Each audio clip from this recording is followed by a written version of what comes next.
4 جای عجیب که جرأت میخواد بری، از عروسک‌های تسخیر شده تا نردبونی وسط آسمون. جزیره عروسک‌ها مکزیک. تصور کن وسط جنگل یه جزیره متروکه باشه، درختاش پر از عروسک‌های شکسته، بیچشم و بی‌دست. شب که میشه همشون با هم تکون میخورن و حرکت میکنن، انگار دارن نگاهت میکنن. هیچ کس بیشتر از چند دقیقه طاقت نمیاره اونجا بمونه. پله های بهشت هوایی، 3900 پله فلزی که مستقیم میره وسط ابرا. منظرش فوق‌العاده است، اما پله ها زنگ زدن و بعضیاشون شکستن. یه قدم اشتباه یعنی سقوط آزاد تا ته دره.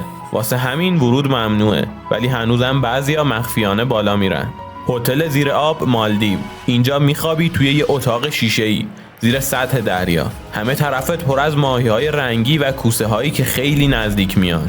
فکر کن نصف شب بیدار شی و ببینی یه کوسه درست جلوی صورتت به شیشه فشار میاره. قلبت از جا کنده میشه. نردبون آسمون چین. یه کابل باریک فلزی که روی صخره‌های عظیم کشیده شده، ارتفاعش بیشتر از 1000 متره. قدم اول آسونه، ولی هرچی جلوتر بری زانوهات میلرزه. پایین که نگاه کنی فقط یه دره بی پایان میبینی. خیلیا وسط راه قفل شدن و دیگه نتونستن ادامه بدن. حالا تو بگو، جرأت داری کدوم یکی رو امتحان کنی؟ حتما این زیر واسمون بنویس و برای دیدن ویدیوهای جذاب بیشتر کانال ما رو ساب داشته باش.